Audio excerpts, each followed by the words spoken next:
welcome back to my channel. If you're new here, my name is Kayla and I'm here to serve a little bit of literary goodness on this very snowy Friday.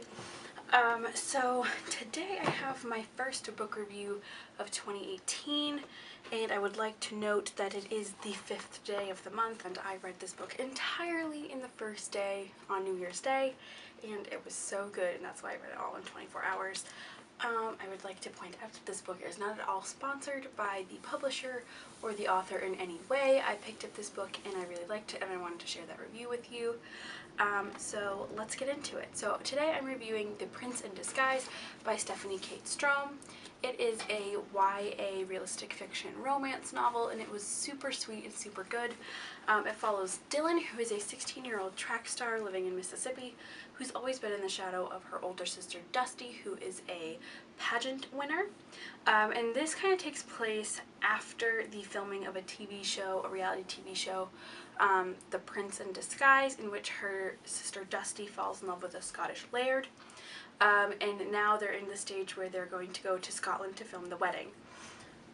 Dylan hates the filming and the cameras. She's very socially awkward. She doesn't like to be in the spotlight, even though she's been in the shadow of her sister her whole life. And she knows that going to Scotland, that's going to be all the more true.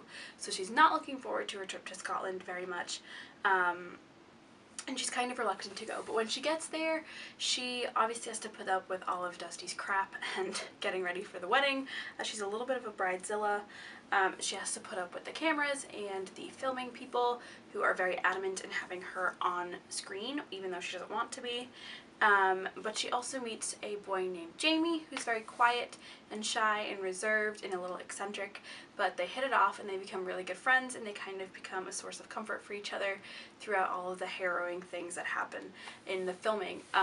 Dylan ends up in a lot of really difficult and kind of twisty situations that are uncomfortable, but Jamie helps her laugh through them, and over time they fall in love. And it's a very difficult romance because Dylan isn't sure if it is all just for the cameras, that the filming company put him up to it, or if he's actually really in love with her. And it's a really beautiful story. It's super sweet. It's set in Scotland, the Scottish Highlands, at Christmas time. It is a really, really stunning book image-wise. The snow and everything and the Scottish culture is really, really beautiful and really beautifully described. I thought it was a really original concept. I hadn't heard of something like this. I first fell in love with this cover, and this came out really recently. This came out December, obviously last year, just a few weeks ago.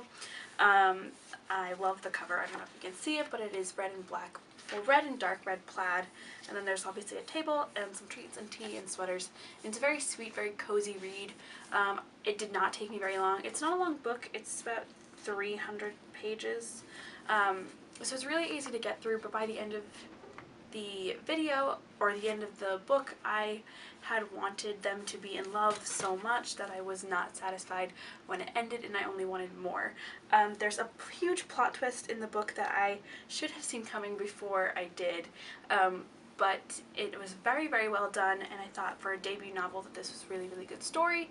It was very sweet, packed with very lovely moments, and a little bit of Christmas magic in the Scottish Highlands, which I really enjoyed.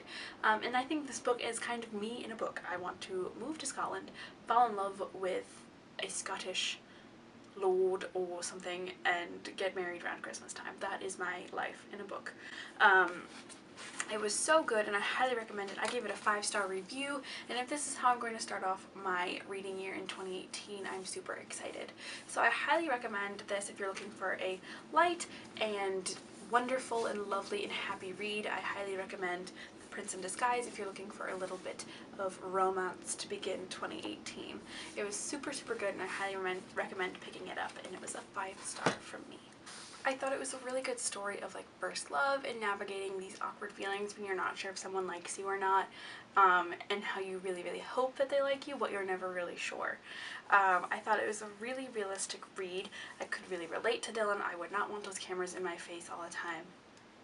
Well, I kind of do have cameras in my face all the time. I'm on BookTube, but I don't mind it. But I definitely do not think I would want all of the awkward moments of my life broadcast publicly. I would not love living in my sister's shadow. Sorry, sister. I do have an older sister, but I'd say we're pretty neck and neck. No one's really in each other's shadow. And I thought it was just a really great kind of read of first love. I love Scotland. I love Outlander. I plan on studying abroad in Scotland, so this book was kind of perfect. And when I heard that they were in Scotland, I was like, oh my god. We don't see a lot of books in YA taking place in Scotland, especially not like YA. We don't see a lot of books in general taking place in Scotland, never mind in YA. Really the only notable series in Scotland that I can think of is Outlander. But I would love to see more books set in Scotland. I know Sasha Alsberg is working on the Red Project right now, which is supposed to be Scotland inspired or based in Scotland. So I think this was a really great read, and that's originally what drew it to me. And then when I read the back of the published cover a few weeks ago, and then realized that I had the art at home, which was super, super lovely. And it makes a great cover to take pictures with. I posted one on my Instagram recently that was super beautiful, and I actually made it the background on my phone because I liked it so much. So a really, really great read, and I definitely think that if you are looking for a sort of coming to terms with who you are and being comfortable in your own skin and kind of branching out and blossoming into yourself, this is another great read, because that's exactly what Dylan does throughout the book. Is she learns to stand up for herself, and she learns that she's comfortable in who she is, and she doesn't care if she's on the cameras because she is who she is and she's not about to change that, which was really, really awesome to read. So, great book, 10 out of 10. So that is it for this review, just a really brief update on what I thought about this book, and I think everyone should read it, so it was super good. That is it for this review. If you liked it or read it, or if you read anything wonderful in your first week of 2018, please let me know in the comments down below.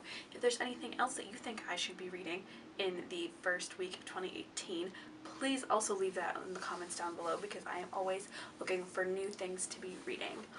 I just started The Bells by Danielle Clayton, and I'm hoping to finish it today because it is going pretty well so far, but I have some thoughts that I would like to share with you guys next week. So I have a fun video on Monday coming that I am about to go film, so stay tuned for that. Make sure you subscribe to this channel, and I put out videos weekly, twice a week. We're working on a schedule, I promise, and make sure you give this video a thumbs up if you enjoyed it. I will see you guys next time. Make sure you check me out on social media. I'm on pretty much everything as RoyReadingCo. I'm not going to list them all today. And yeah, happy reading. I hope to see you guys next time.